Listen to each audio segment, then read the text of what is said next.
memperbaharui niat kita untuk duduk i'tikaf dalam masjid ini. Bismillahirrahmanirrahim. Nawaitu an a'takifa fi hadzal masjid sunnatan lillahi ta'ala. Di dalam hati masing-masing sengaja saya niat i'tikaf dalam masjid ini sunnah karena Allah Ta'ala.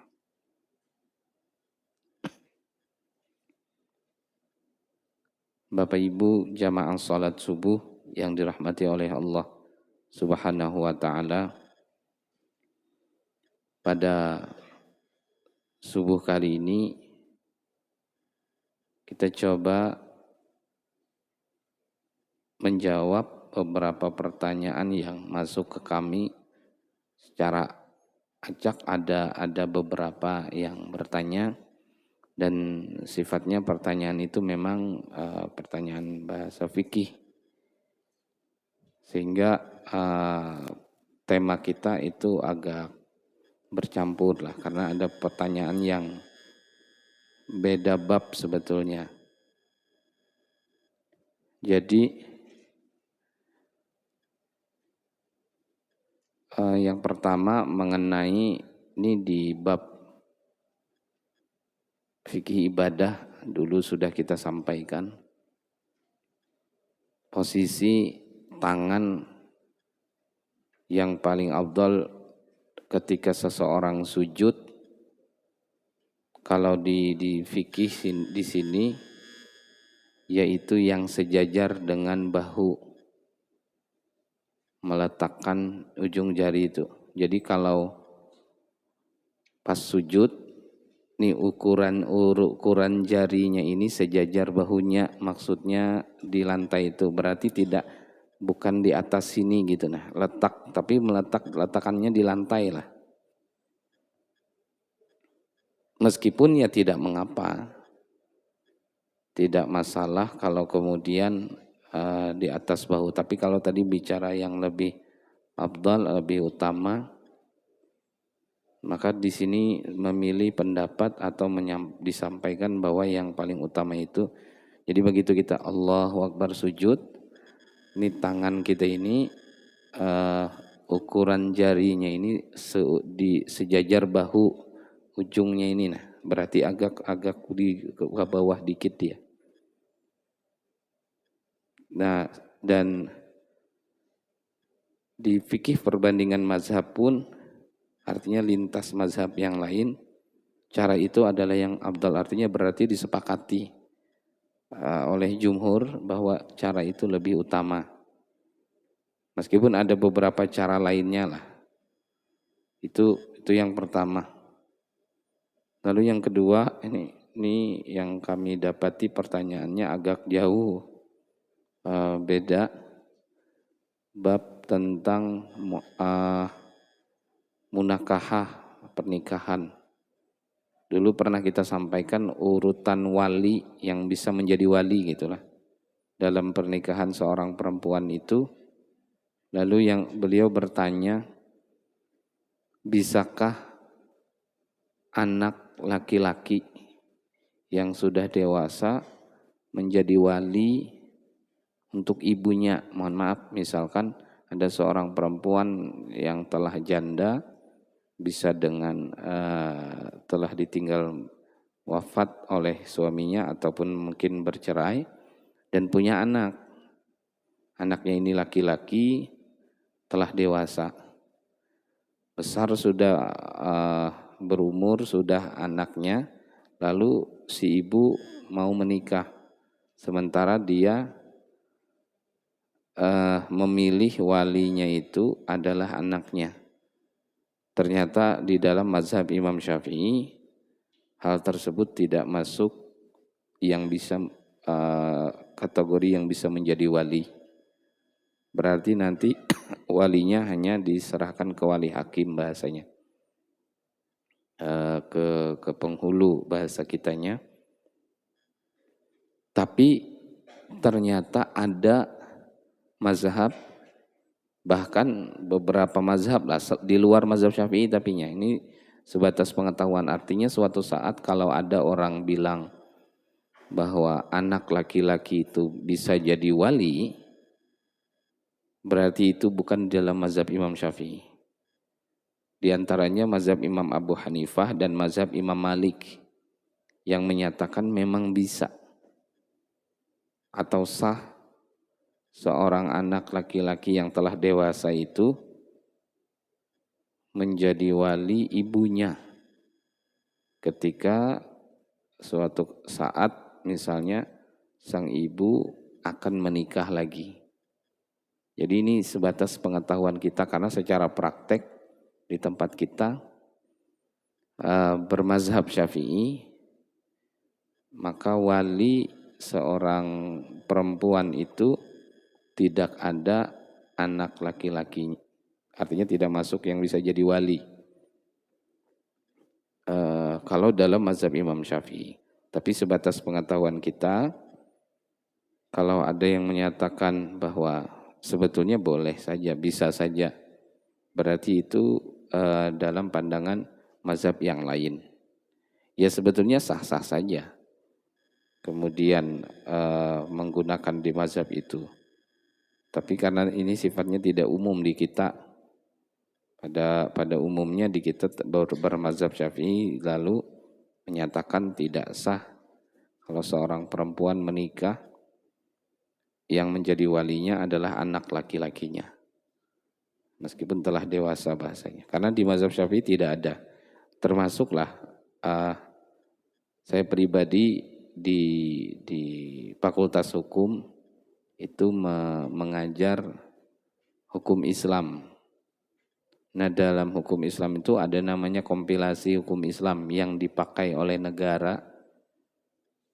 Ternyata sama, karena di kompilasi hukum Islam itu yang ada di negara kita itu menganutnya mazhab Syafi'i. Sehingga kalau bahasanya ke negara pun atau ke pengadilan pun, ya pengadilan tetap akan mengatakan tidak sah seorang perempuan menikah yang menjadi walinya adalah anaknya.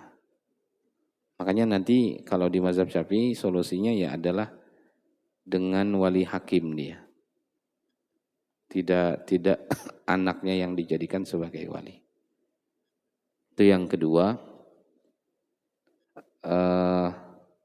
Lalu yang ketiga, dia random aja, ini betul-betul jauh terkait apa hukumnya peringatan Maulid Nabi.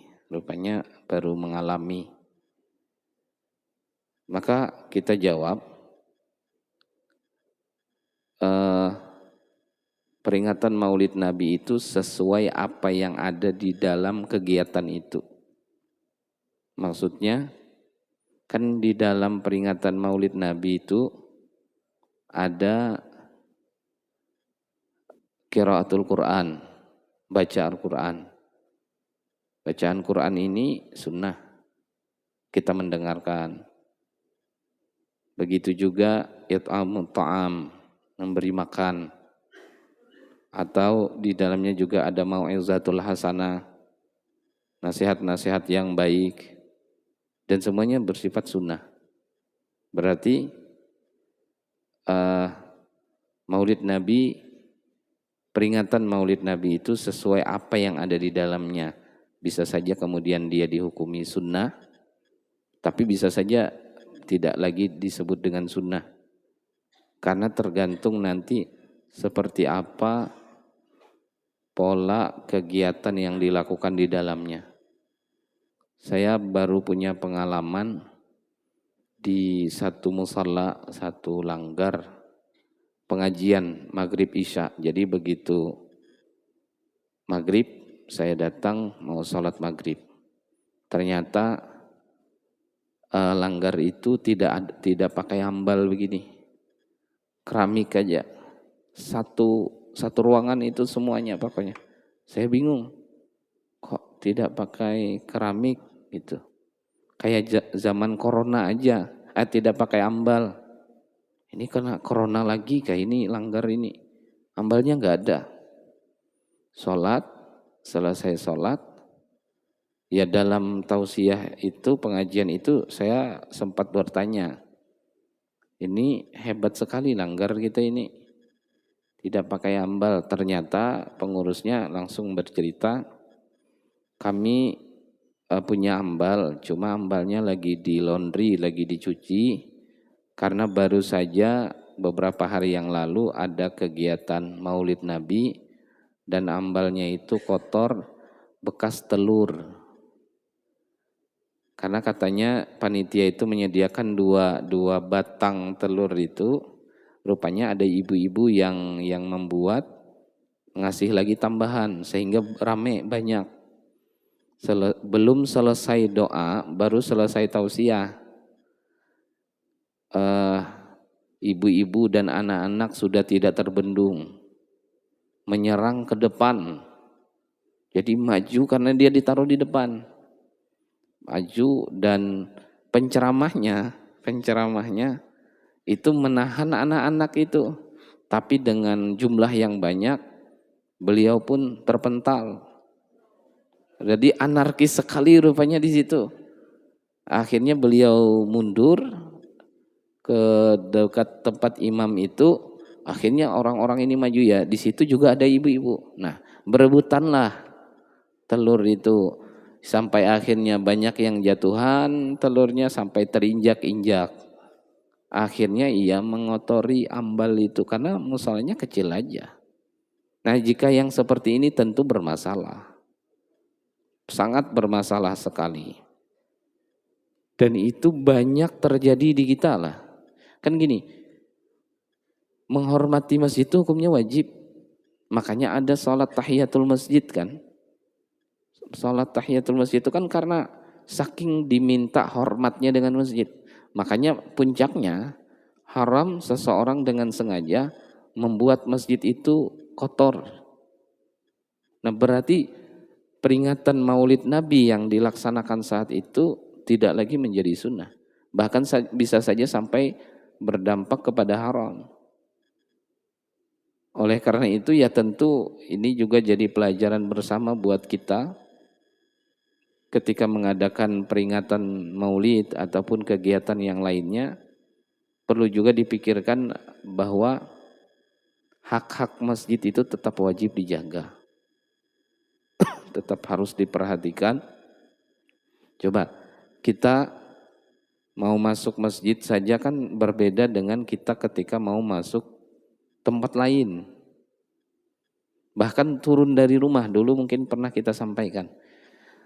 Keluar dari rumah itu sunnah kaki kiri ketika kita akan berangkat ke pasar, ketika kita akan berangkat kerja, ketika kita akan melakukan beberapa kegiatan, itu sunnah kaki kiri turun. Tapi ketika kita dari rumah hendak sholat ke masjid atau ke mushola sama saja, maka tidak lagi sunnah kaki kiri, melainkan kaki kanan. Jadi turun dari rumah itu, keluar dari rumah, berubah tergantung mau kemana bahasanya. Kayak kita ini tadi kan subuh berarti keluar dari rumah mau ke masjid ini. Maka sunnahnya adalah kaki kanan. Turun dari rumah itu. Padahal kan hadis sebelumnya adalah kaki kiri. Nah kenapa? Karena ternyata masih ada hubungannya dengan hormatnya ke masjid. Jadi begitu keluar dari rumah, kalau untuk sholat 5 waktu, maksudnya berjamaah ke masjid, maka itu yang didahulukan melangkah keluar itu adalah kaki kanan. Nah kenapa begitu? Karena sekali lagi, saking mulianya masjid itu. Padahal masjidnya masih jauh. Mungkin kita harus naik motor dulu, naik kendaraan dulu. Tapi kesunahannya sudah berlaku. Nah itulah yang kemudian wajib dijaga gitu kan. Sehingga jangan sampai dengan kegiatan ini, acara tertentu kita jalani, lalu ada hal-hal yang mengotori masjid bahasanya ataupun merusak daripada kehormatan masjid itu. Dan di kita rasa-rasanya tidak sampai terlalu parah juga memang. Artinya ada tapi tidak banyak. Kita juga menyayangkan di media sosial kita melihat beberapa video yang lebih mengerikan lagi gitu. Khususnya ketika peringatan Maulid ini. Artinya bagaimana saya ingin juga mengajak terkait pertanyaan ini tadi, bahwa bagaimana kita gitu ketika mengadakan momen seperti itu betul-betul mendapatkan keberkahannya atau kesakralan acara ini jangan rusak, jangan hilang. Nah, jadi kembali kalau di fikih ya menghukumi, sebagian ulama menyebutnya mustahab. Mustahab itu mirip dengan sunnah, bahasa lainnya, tapi karena secara praktek Nabi tidak melakukannya, kan tidak ada kegiatan maulid yang khusus dilaksanakan oleh Nabi dalam arti yang seperti kita jalani itu, makanya ulama menyebutnya mustahab. Mustahab itu dianjurkan, atau bahasa kitanya ya cukup baik untuk dijalani atau dilaksanakan. Tapi tetap tidak disebut langsung bahasa sunnah itu. Sebagaimana kemarin kita sampaikan, kalau orang azan lalu kita jawab orang asyhadu an la ilaha illallah, kita bilang asyhadu an la ilaha illallah, itu sunnah. Tapi kalau mengecup ibu jari lalu mengusapkannya ke mata, meskipun itu ada keutamaannya, tapi tidak bisa disebut sunnah. Tidak bisa disebut sunnah dia. Karena secara dalil, secara hadis, tidak ada dalil atau hadis khusus menyebut itu yang dilakukan oleh Nabi. Makanya tidak bisa disebut sunnah dia. Sama kemarin juga saya sampaikan, kalau wudu, dulu sudah kita sampaikan juga, wudu itu usahakan jangan sampai kalau basuh tangan sebatas dibasuh aja. Kalau basuh muka sebatas membasuh tapi, mohonlah atau berdoalah di situ. Jadi begitu basuh wajah, ya Allah semoga wajah ini bercahaya. Di mana ada nanti wajah yang hitam legam. Begitu basuh tangan kanan, ya Allah semoga nanti mengambil catatan amal dengan tangan kanan ini. Begitu tangan kiri juga begitu, semoga tidak mengambil catatan amal dengan tangan kiri ini. Mengusap kepala, semoga kulit dan rambut ini tidak terbakar api neraka. Nah, berdoa begitu atau melakukan itu tidak bisa disebut sunnah. Karena secara dalil Nabi tidak ada khusus menyebut cara-cara itu. Tapi ulama menyebutnya innahu hasan. Kalau bisa melakukan itu baik sekali. Makanya ulama tidak ketinggalan cara itu. Tapi ya biar jelas dulu posisi hukumnya gitu nah. Bahwa ini tidak disebut sunnah.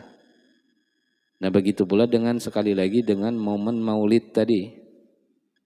Kalau mengikuti hukum apa yang dilakukan di dalamnya, dia memang sunnah. Ya tadi baca Qur'annya, ada tausiahnya, ada memberi makannya, bersedekah makanan ke orang-orang itu ya memang ada sunnah kalau itu satu persatunya gitu. Tapi ketika dia jadi satu kesatuan dalam satu kegiatan, ya ulama lebih banyak menyebutnya mustahab. Bahasanya ya bagus saja untuk dilakukan, dianjurkan. Berarti begini, mohon maaf seandainya lah tahun depan misalnya nih, datang bulan Rabiul Awal lalu masjid kita panitianya ataupun dengan jamaahnya sepakat mungkin tidak ada kegiatan dulu, tidak mengadakan peringatan maulid bahasanya, ya tidaklah sampai berdosa. Artinya kita juga harus paham bahwa ini bukan kewajiban yang harus dilakukan tiap tahun. Tapi jika kita melakukannya tentu itu sebuah kebaikan. Apalagi banyak manfaat yang datang ketika kegiatan itu dilaksanakan. Tentu kita berupaya tidak pernah melewatkannya setiap tahun. Tapi bagaimanapun tetap bicara hukumnya gitu nah. Kalau kita tidak melaksanakannya, ya tentu tidaklah berdosa karena tadi tidak sampai bahasa keharusan atau kewajiban itu. Nah itu diantara beberapa hal. Termasuk saya kemarin di mana? Dia kan ada masjid yang bukan masjid sih di situ di mushola. Kan ada yang biasa digantung juga dari ujung ke ujung pakai benang. Nanti ada bunga-bunganya, ada uangnya. Dan itu diambilnya ternyata pada saat asyrakal. Jadi begitu berdiri, itu heboh tuh, narik-narik itu kan. Nah sementara keyakinan kaum Nahdiyin itu, bahwa Rasulullah itu kan hadir saat itu. Di saat asyrakal itu. Sehingga ini adalah sikap yang kurang layak sekali untuk dilakukan. Dan ini ya sebetulnya bermasalah dalam momen itu. Maksudnya ya membuat telur atau hiasan-hiasan begitu sifatnya mubah kalau dari hukum. Ya boleh-boleh aja, silahkan, tidak ada masalah. Lalu ya yang menjadi masalah itu mulai dari hukumnya makruh bahkan sampai ke derajat haram adalah dengan kehilangan adab itu ya salah satunya. Jadi saya ingat tuh melihat begitu berdirian masing-masingnya sudah narik yang itu karena memang ada uang-uangnya di situ. Dan yang diincar itu uang yang nominalnya lebih tinggi. Kalau yang 2.000 dilewati aja dulu. Karena di bagian depan saat itu digantung berapa? 50.000. Itu sudah dihitung-hitung. Kalau bisa narik satu benang itu, kali aja berapa yang gantung, wah itu besar penghasilan akhirnya. Nah, dan sekali lagi menaruhnya itu mubah ya. Artinya tidak terlarang. Tapi memasangnya itu silahkan saja sebetulnya. Tapi kemudian bagaimana dampak setelahnya, berarti itu akan jadi pertimbangan selanjutnya oleh kita yang akan melakukan kegiatan seperti itu. Sementara sekali lagi kita ingin mendapatkan banyak kebaikan dalam arti yang berkaitan dengan baginda Nabi dalam kegiatan Maulid Nabi itu.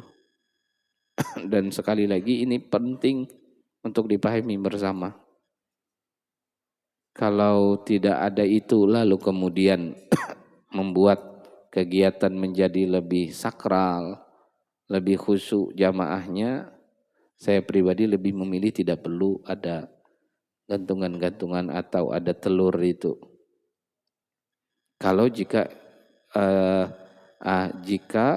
mengantarkan jamaah lebih khusyuk, lebih banyak mendapatkan pencerahan bahasanya ataupun nasihat-nasihat itu. Mungkin seperti itu. Mudah-mudahan berikutnya kita semua semakin menjaga khususnya tentang kemuliaan masjid, tentang keutamaan masjid itu. Itu diantara beberapa hal pertanyaan yang random sifatnya. Nah, mudah-mudahan jadi ilmu tetap bagi kita bersama.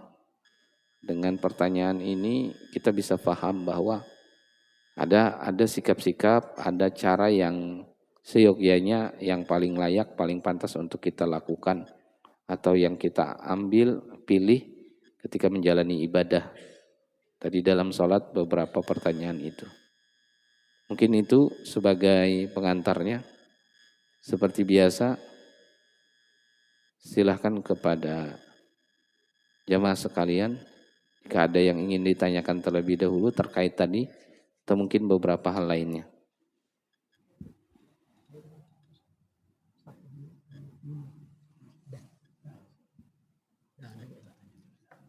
Silakan, boleh. Assalamualaikum warahmatullahi wabarakatuh.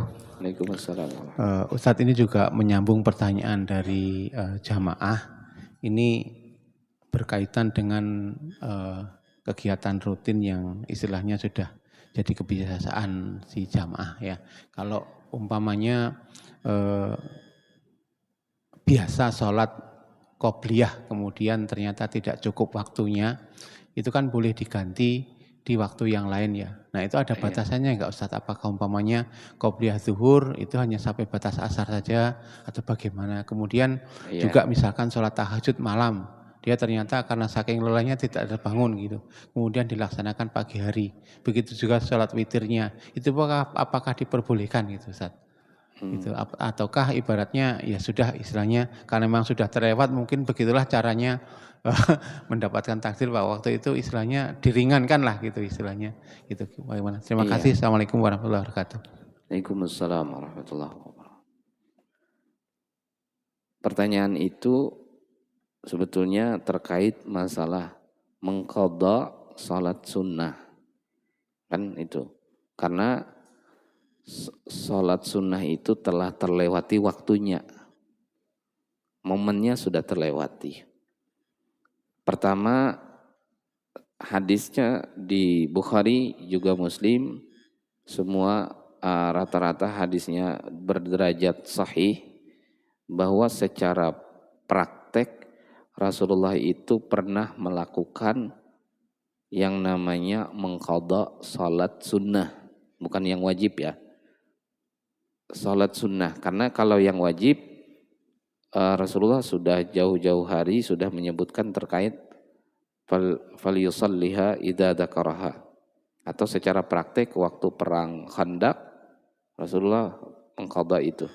Nah, ini terkait sholat sunnah. Ada beberapa riwayat diantaranya ketika ada tamu yang datang ke rumah Rasul sampai waktu azan, dan tamu ini ngobrol aja, bicara aja.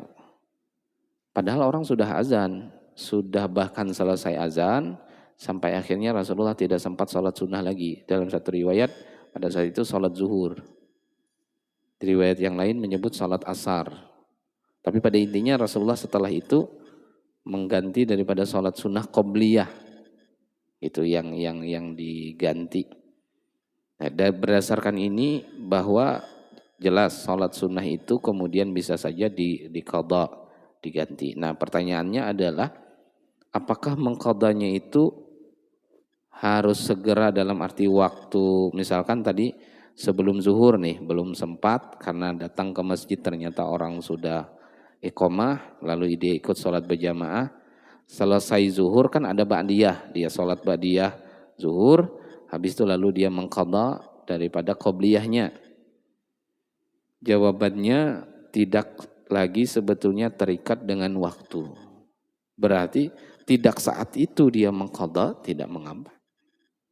Misalnya tadi mengqadha sebelum zuhur, memang yang paling afdal itu setelah zuhur langsung diqadhanya, qobliyah ini tadi.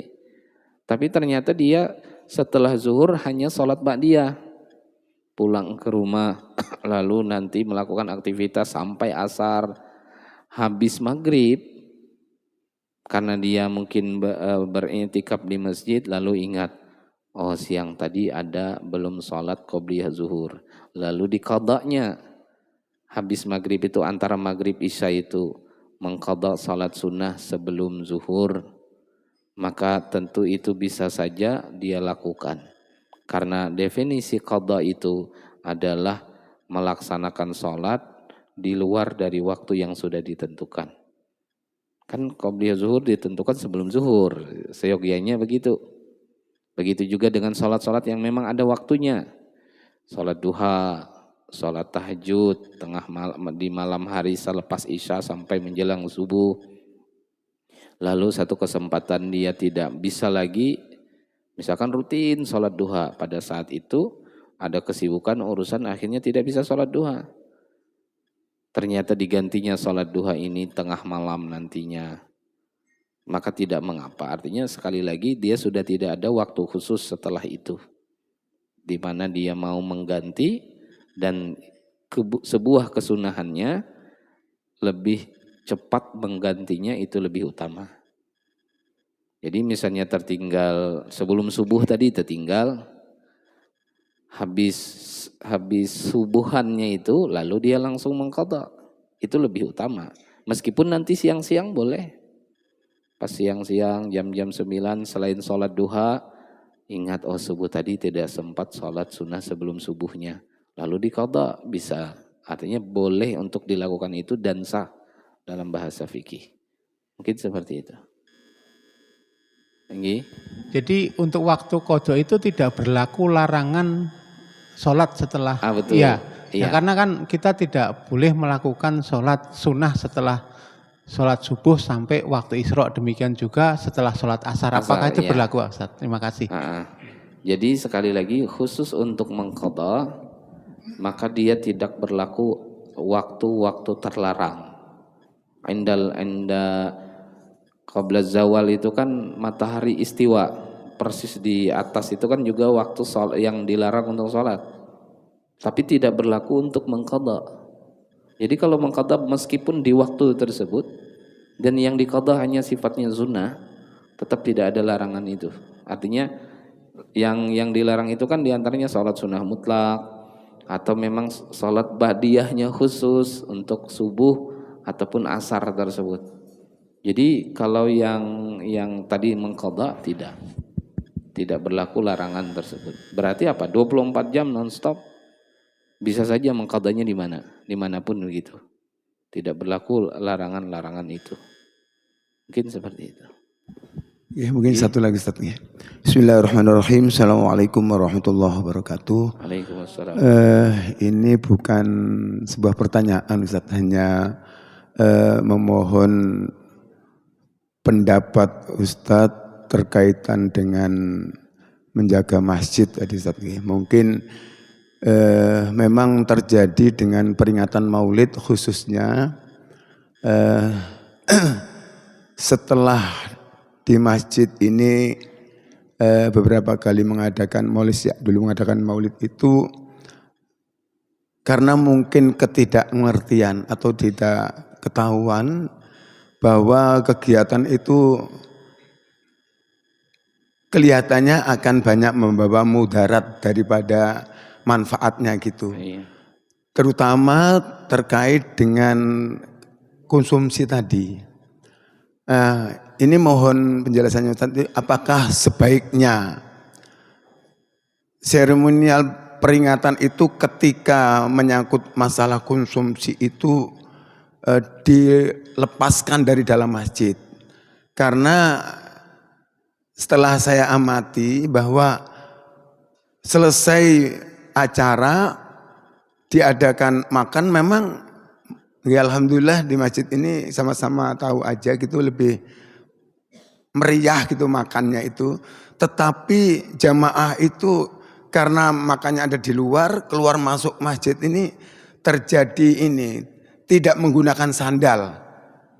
Kemudian setelah ngambil makanan itu ada yang kembali ke masjid dengan ya kaki yang tidak pakai sandal tadi. Nah itu kan menurut pengamatan saya itu apakah enggak timbul najis gitu ke masjid ini gitu. Jadi mohon anunya saya Ustaz untuk penguatan agar seakan-akan nanti bila kita lakukan tidak merubah kondisi. Ini kok biasanya di dalam kok lalu di luar ini ada apa? Karena jamaah ini kan berbagai macam kondisi. Ada yang paham, ada yang enggak paham gitu. Jadi mungkin khusus untuk Masjid Al-Maghfirah khususnya. Atau juga karena jamaah kita ini juga banyak yang dari masjid-masjid di luar sana, agar penghormatan masjid itu betul-betul bisa kita jaga gitu. Terima kasih. Assalamualaikum warahmatullahi wabarakatuh. Waalaikumsalam warahmatullahi wabarakatuh. Jadi sebelum sampai ke pertanyaan itu, kan kita menyebutnya peringatan Maulid. Ya ternyata bisa saja kemudian disebut dengan sebutan yang berbeda atau bahasanya peringatan Maulud. Artinya secara bahasa mau Maulid atau Maulud sama saja. Bedanya itu sedikit artinya yang beda, tapi yang dimaksud hampir mirip. Ya, maksudnya gini, kalau Maulid yang dimaksud adalah momen waktu lahirnya Nabi itu. Maulid Nabi, memperingati Maulid Nabi berarti mengingat kembali waktu detik-detik di mana Nabi dilahirkan, yaitu terkait harinya, waktunya, saat-saatnya. Nah kalau disebut Maulud Nabi, maka maknanya adalah membicarakan mengingat kembali yang ada pada diri Nabi. Maulud itu artinya orang yang lahir, diri Nabi itu. Dan dua-duanya sebetulnya tidak ada masalah. Bahkan sebuah kesunahan kan tadi dengan apalagi bagian daripada wujud kecintaan kepada Nabi. Sebuah sesuatu yang sangat baik sekali untuk terus dijalani atau dilakukan. Yang masalah itu adalah ketika menyebutnya mulut. Maka fokus pertama berarti makanan ini. Karena acaranya acara mulut. Orang acara maulid, acara maulud. Beliau acara mulut. Pikirannya makanan nih. Kalau Baitul Maqbirah biasanya bisa ada gulai kambing ini. Itu berarti dari awal acaranya bukan maulid. Bukan pula maulud, tapi mulut. Karena itu yang dipikirkan, akhirnya pokoknya target utama bagaimana dapat makanan itu. Nah, yang terjadi adalah seperti tadi. Jadi ngambilnya di luar. Makannya ke dalam gitu. Akhirnya ada yang tidak pakai sendal dan lain sebagainya. Bagaimana dengan kondisi ini? Ya betul bahwa kehormatan masjid itu hukumnya wajib. Menjaga keutamaan masjid itu. Lalu bisakah kemudian kita sepakati makannya saja di luar? Makannya semuanya di luar, kegiatan untuk makan-makan itu, kegiatan di dalam saja yang ada tausiah, ngaji, baca doa, baca zikirnya di dalam, sebetulnya itu yang paling utama. Di Kalsel, di daerah Tabalong, dan hulu sungai, itu sebetulnya masih, khususnya daerah Tabalong yang sampai saat ini masih. Tausiahnya di masjid, acara maulidnya di masjid, makannya mana? Di rumah. Di rumah-rumah warga, dan semua warga itu sudah siap. Memang disepakati. Kalau hari ini sudah dikomunikasikan. Kalau dulu hampir semua rumah. Jadi jamaah ini datang, kegiatan maulid begini, tausiah sampai selesai doa, lalu masing-masing menuju rumah. Ada yang menjaga sudah ke rumah saya aja dulu. Jadi semua jamaah dibawa ke rumah beliau. Selesai dari rumah situ pindah lagi ke rumah yang satunya. Betul-betul tidak ada bahasa akan mengotori masjid, tertumpah makanan di masjid, nggak ada. Hari ini masih meskipun tidak banyak, tapi masih, dan itu bukan muncul begitu saja di kalangan masyarakat Kalsel itu ataupun orang-orang itu dulu oleh guru-guru yang ingin menjaga kehormatan masjid, ulama-ulamanya. Dibuatlah kegiatan itu yang momennya makannya di rumah. Nah, di kita kan belum ada yang sampai sejauh itu. Tapi sekali lagi kalau bicara tentang bahasa menjaga kehormatan masjidnya, ya hukumnya tetap wajib. Sehingga saya rasa panitia mengambil sikap bahwa makannya kan mungkin lah ada yang ingin lebih mudah juga, lalu dikasih kotakan saja. Nanti makannya di rumah masing-masing, terserah aja mau tumpah-tumpah, mau terbalik-balik, urusan di rumah masing-masing, tapi masjidnya terjaga. Di sisi yang lain ingin lebih terjadi keakraban, ada silaturahim yang lebih erat, ya sebetulnya tidak ada masalah. Tetap prinsip pertamanya bagaimana menjaga masjid itu tetap bersih, masjid itu tetap terjaga kehormatannya, itu aja sebetulnya. Jadi khususnya saya pribadi lah, karena yang paling dekat dengan saya itu, saya punya dekat dengan masjid di perumahannya kami di seberang, saya sudah punya niat kuat sekali, saya akan sampaikan itu terkait menjaga kehormatan masjid itu.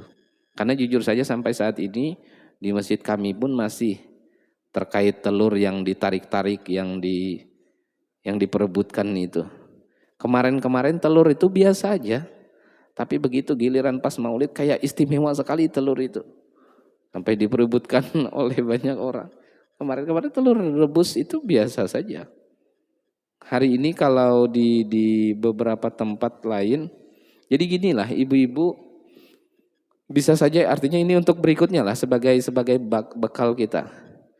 Karena memang setiap yang dibacakan maulid, artinya ada yang terkait penyebutan Nabi Muhammad, pujian-pujian kepada Nabi, ceritakan sifat-sifat Nabi, itu setiap benda yang ada di sekeliling itu dia sepakat ulama bahwa akan mendatangkan kebaikan dan keberkahan. Makanya telur itu menjadi istimewa sebetulnya wajar. Karena dia telah dibacakan syair-syair, pujian ke Nabi, sholawat, doa bahkan. Sehingga telur itu menjadi istimewa hari itu.